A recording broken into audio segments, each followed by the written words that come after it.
Hello friend, Shri BKK PSM BSc college પાલનપુરમાં આપનું સ્વાગત છે.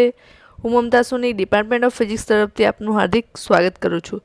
તો ફ્રેન્ડ્સ, આપણે યુનિટ નંબર 2નો ચેપ્ટર નંબર 4ની શરૂઆત કરી હતી લાસ્ટ લેક્ચરની અંદર. તો મૂળભૂત ટ્રાન્ઝિસ્ટર અને એમ્પ્લીફાયર એનું નામ હતું ચેપ્ટરનું. એની શરૂઆત કરી હતી અને પહેલી થિયરી એની અંદર ભણ્યા હતા. તો આપણે શરૂઆત કરી હતી કે એની અંદર આપણે એચ પ્રાચલો કયા કયા જોઈશે એ શોધેલા હતા. એ શોધ્યા હતા આપણે સૂત્ર ઉપરથી, એટલે કે સમીકરણ ઉપરથી. પણ અહીંયા આપણે જોવાનું છે કે જે મળે છે એચ પ્રાચલોનું મૂલ્ય એ શેના પરથી મળશે? લાક્ષણિક આલેખો પરથી એચ પ્રાચલોનું મૂલ્ય મેળવવું. એટલે અહીંયા તમને બે ગ્રાફ આપ્યા છે અને એની ઉપરથી એચ પ્રાચલનું મૂલ્ય કઈ રીતે મળે છે અને શું છે એ આ થિયરીમાં આપણે જોવાનું છે. તો ફ્રેન્ડ્સ, સમીકરણ 7 અને સમીકરણ 8માં કલેક્ટર પ્રવાહ અને બેઝ વોલ્ટેજને કલેક્ટર વોલ્ટેજ અને બેઝ પ્રવાહના સ્વરૂપમાં દર્શાવેલ છે. તો કે આ જ પ્રકારના સંબંધો તેના લાક્ષણિક આલેખો પણ દર્શાવે છે. એટલે કે જે આ સંબંધ દર્શાવ્યો છે એવું એના આલેખો પણ દર્શાવે છે. એટલે કે આઉટપુટ લાક્ષણિકતા જે છે એ ઇનપુટ પ્રવાહના ફેરફાર સાથેનો આઉટપુટ પ્રવાહ અને આઉટપુટ વોલ્ટેજ વચ્ચેનો સંબંધ દર્શાવે છે. અને જે ઇનપુટ લાક્ષણિકતા છે એ આઉટપુટ વોલ્ટેજના ફેરફાર સાથે ઇનપુટ વોલ્ટેજ અને ઇનપુટ પ્રવાહ વચ્ચેનો સંબંધ દર્શાવે છે. તો કે સી પરિબળ માટેની લાક્ષણિકતાઓ આકૃતિ 3 અને પાછળ આપી છે આકૃતિ 4માં દર્શાવી છે. અને આ આલેખોની મદદથી આપણે એચ પ્રાચલોનું મૂલ્ય મેળવી શકાય છે. તો અહીંયા આગળ જે આલેખ આપ્યો છે એ એની લાક્ષણિકતા ઉપરથી છે. એટલે લાક્ષણિકતાની અંદર શું હોય કે કઈ રીતે વધે છે, કઈ રીતે ઘટે છે, કઈ રીતે સતત કન્ટિન્યુઅસ થાય છે. એટલે જોઈ શકો છો તમે અહીંયા આગળ શું થાય છે કે વધે છે અને પછી છે સતત થઈ જાય છે. એટલે કે સતત વધતો જ રહે છે, એવી રીતનું થાય છે. એટલે અહીંયા આગળ આની મદદથી કઈ રીતે એચ પ્રાચલો મળે છે. અહીંયા આગળ તમને આપ્યું છે આ તમારું ઓ છે VB1 અને આ તમારું VB2, એટલે કે આ ડેલ્ટા VB થશે. અને આ જે એક્સ અક્ષ ઉપર શું આપ્યું છે VBT. અહીંયા આગળ છે IB અને આ તમારા VC1 અને VC2ના મૂલ્યો આપેલા છે. અહીંયા આગળ IB આપેલું છે. એટલે કે આટલો ડેલ્ટા IBની અંદર ફેરફાર થાય છે અને આટલો ડેલ્ટા VBની અંદર ફેરફાર થાય છે. એ દર્શાવ્યું છે આ ગ્રાફ ઉપરથી.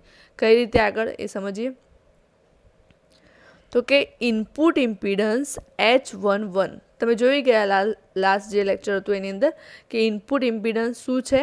તો અહીંયા આગળ ફરી આપણે સમજીએ કે ઇનપુટ ઇમ્પિડન્સને આપણે કહીશું H11 અથવા HIE, કારણ કે આપણે અહીંયા કોની વાત કરી રહ્યા છીએ? કોમન એમીટરની.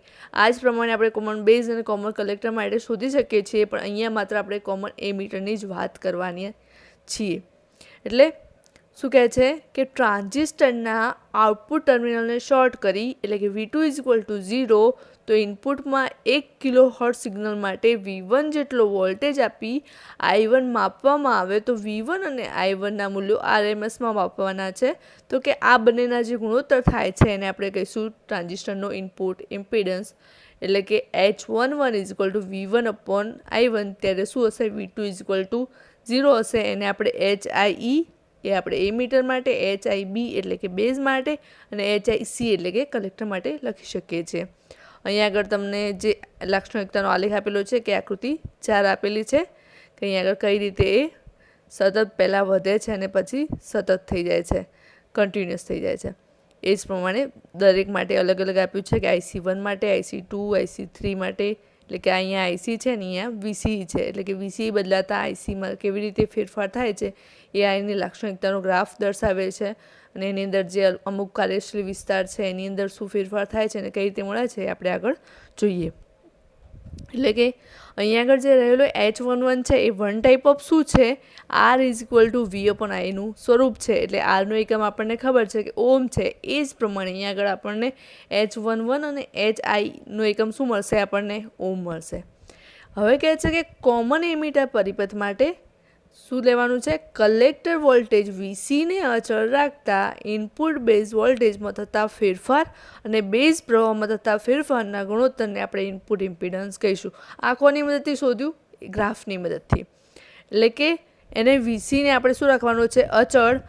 અને VCને અચળ રાખવાનો છે અને ઇનપુટ બેઝ વોલ્ટેજનો ફેરફાર એટલે કે ડેલ્ટા VB અને બેઝ પ્રવાહમાં ફેરફાર એટલે કે ડેલ આઈબી એ જે સમય મળશે આપણને શું મળશે HIE, અને આપણે એને આવી રીતે પણ લખી શકીએ ડેલ્ટા VB પણ ડેલ્ટા આઈબી, જ્યારે VCE શું હશે અચળ હશે, એટલે કે એનો ફેરફાર લખ્યો છે. આ કોની ઉપરથી લખ્યું છે અહીંયા હું તમને સમજાવું કે આ જે આઈબી ફેરફાર છે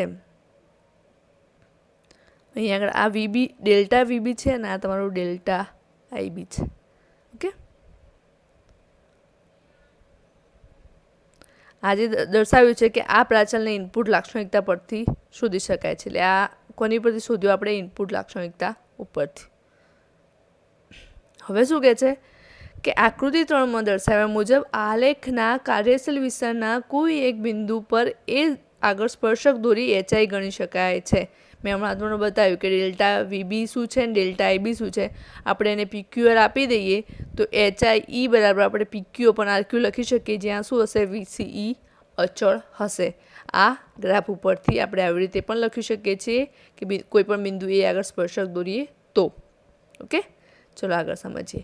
ફોરવર્ડ પ્રવાહ ગેઇન એટલે કે H21 અથવા HFE, ફોરવર્ડના F ઉપરથી HFE એટલે કે ટ્રાન્ઝિસ્ટરના આઉટપુટ ટર્મિનલને શોર્ટ કરી V2 0, આઉટપુટમાં મળતા પ્રવાહ I2 અને ઇનપુટને આપેલા પ્રવાહ I1ના ગુણોત્તરને ફોરવર્ડ પ્રવાહ ગેઇન H21 કહે છે. એટલે કે કોને શોર્ટ કરવાનો છે? V2ને શોર્ટ કરવાનો છે, એટલે કે V2 0, અને આઉટપુટ જે છે એનો પ્રવાહ I2 અને જે ઇનપુટમાં છે તેનો પ્રવાહ I1, અને બંનેનો જે ગુણોત્તર લેવામાં આવે છે એ વખતે V2 0 હોય તો એને કહીશું આપણે H21, કારણ કે 2 ઉપર 1 નીચે, અથવા એને HFE, HFB અથવા HFC કહી શકાય છે.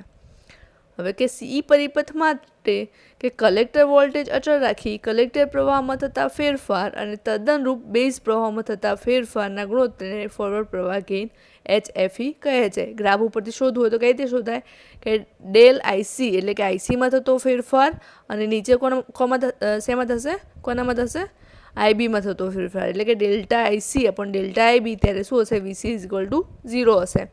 એટલે કે આ પ્રાચલોને આઉટપુટ લાક્ષણિકતા પરથી શોધી શકાય છે. એટલે આ શેની પરથી શોધ્યું? આપણે આઉટપુટ લાક્ષણિકતા પરથી શોધ્યું છે. તો લાક્ષણિક આલેખના કાર્યશીલ વિસ્તારના કોઈ એક વોલ્ટેજ VCEમાંથી પસાર થતી y અક્ષને સમાંતર રેખા દોરો તો કે આ રેખા જુદા જુદા બેઝ પ્રવાહ માટે દોરેલા આલેખોને જુદા જુદા બિંદુએ છેદશે. તો કે આ બિંદુઓને અનુલક્ષીને કલેક્ટર પ્રવાહના મૂલ્યો મેળવો તો આકૃતિમાં દર્શાવ્યા મુજબ આ રેખા બેઝ પ્રવાહ IB1, IB2 અનુક્રમે R અને S બિંદુ આગળ છેદે છે, અને અનુલક્ષીને કલેક્ટર પ્રવાહ IC1 અને IC2 મળશે. આ શેના પરથી વાત કરી? અહીંયાથી જો આ જે છે RS રેખા અહીંયા આગળ કોને છેદશે? IC1, IC2 અને IC ને છેદે છે એમ કે છે.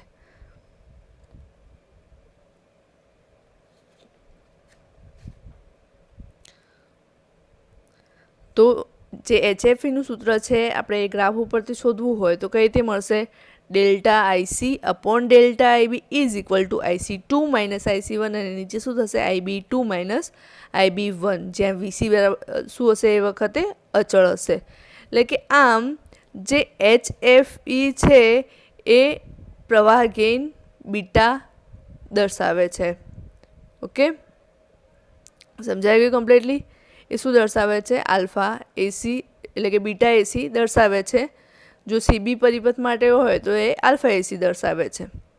હવે નેક્સ્ટ જોઈશું આપણે રિવર્સ વોલ્ટેજ ગેઇન H12 એટલે કે HRE, એને કહી શકાય છે કે રિવર્સના R ઉપરથી HRE યાદ રાખવાનું છે. એટલે કે ટ્રાન્ઝિસ્ટરના ઇનપુટ ટર્મિનલને ખુલ્લો કરતા I1 બરાબર શું મૂકવાનું છે? 0. એટલે કે એક આઉટપુટમાં આપેલ વોલ્ટેજ V2ને લીધે ઇનપુટમાં મળતા વોલ્ટેજ V1ના ગુણોત્તરને રિવર્સ વોલ્ટેજ H21 કહે છે. એટલે કે H12 કેમ લખ્યું કે ઉપર 1 છે નીચે 2 છે, એટલા માટે H12 is equal two V1 upon V2, ત્યારે શું હશે? I1 ઇઝ ઇક્વલ ટુ 0 હશે. એ વખત એને આપણે કહીશું HRE અથવા HRB અથવા HRC. ઓકે, તો કે કોમન એમીટર પરિપથ માટે બેઝ પ્રવાહને અચળ રાખી કલેક્ટર વોલ્ટેજમાં થતા ફેરફારને તદ્દનરૂપ બેઝ વોલ્ટેજમાં થતા ફેરફારના ગુણોત્તરને રિવર્સ વોલ્ટેજ ગેઇન HRE કહે છે. તો કે આ પ્રાચલ ટ્રાન્ઝિસ્ટરની ઇનપુટ લાક્ષણિકતા પરથી શોધી શકાય છે. એટલે આની અંદર શું કર્યું છે કે દરેકમાં પહેલાં તમે જે શોધ્યો ને જે HIE HFE પછી HRE HOE જે શોધ્યા છે એ પહેલાં દર્શાવ્યા છે, કઈ રીતે મળે છે એ દર્શાવ્યા છે, અને પછી ગ્રાફ ઉપરથી કઈ રીતે મળે છે એ તમને અહીં આગળ સમજાવ્યું છે. તો એ જ પ્રમાણે અહીં આગળ જે HRE is equal two del VB upon del VC થશે ત્યારે IB અચળ થશે, એટલે કે delta VB upon delta VC ત્યારે શું થશે IB અચળ હશે. એટલે કે ઇનપુટ લાક્ષણિકતા આલેખ એટલે કે આકૃતિ 3માં કાર્યશીલ વિસ્તારમાં કોઈ એક બેઝ પ્રવાહ IBમાંથી પસાર થતી એક્સ અક્ષને સમાંતર રેખા દોરો જે VC1 અને VC2 માટેના આલેખોને અનુક્રમે B અને Aમાં છેદે, તો આ પરથી આપણે VB1 અને VB2ના મૂલ્યો મેળવી શકીએ છીએ. તો HRE આપણે કઈ રીતે લખી શકીએ છીએ કે delta VB upon delta VC is equal two VB2 minus VB1 VC2 minus VC1. અહીં આગળ જે છે એ અહીં આગળ કઈ રીતે મળે છે ફેરફાર એ દર્શાવ્યો છે. ત્યારે શું હશે IB અચળ હશે, એટલે કે જે HREનું જે મૂલ્ય છે એ 10ના ક્રમનું હોય છે. હવે ડી છે કે આઉટપુટ એડમિટન્સ, એટલે કે ટ્રાન્ઝિસ્ટરનો આઉટપુટ ટર્મિનલ ખુલ્લો કરતા I2 ઇઝ ઇક્વલ ટુ 0 અને મળતા આઉટપુટ પ્રવાહ I2 અને આઉટપુટ વોલ્ટેજ V2ના ગુણોત્તરને આપણે કહીશું આઉટપુટ એડમિટન્સ. એટલે કે I2 અને V2નો જે ગુણોત્તર થશે એને આપણે કહીશું આઉટપુટ એડમિટન્સ. જો અહીં આગળ H22 is equal two I2 upon V2 ત્યારે શું હશે I1 બરાબર 0 હશે, એને આપણે કહીશું HOE HOB અથવા HOC. આ પ્રાચલ આઉટપુટ પરિપથનું કન્ડક્ટન્સ માપે છે, એટલે કે આ શું છે અવરોધનો વ્યસ્ત થશે, એટલે એને આપણે એકમ કયો થશે મોહ થશે.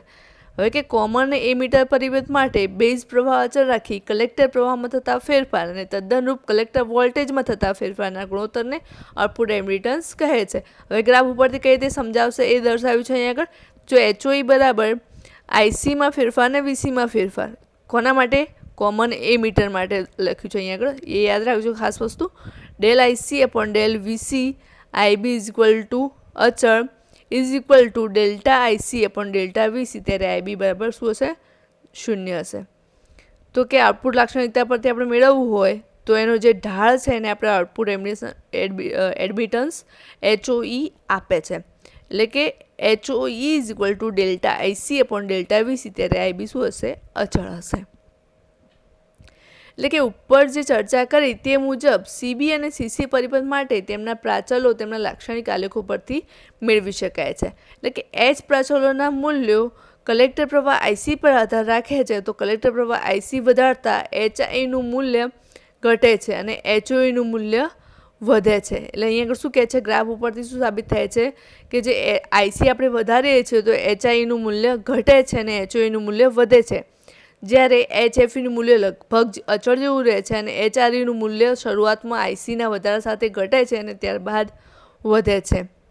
તો કે H પ્રાચલો વિશે આટલી માહિતી મેળવ્યા પછી હવે આ પ્રાચલોની મદદથી એમ્પ્લીફાયરના સમતુલ્ય પરિપથ કેવી રીતે દોરી શકાય એની ચર્ચા કરીશું.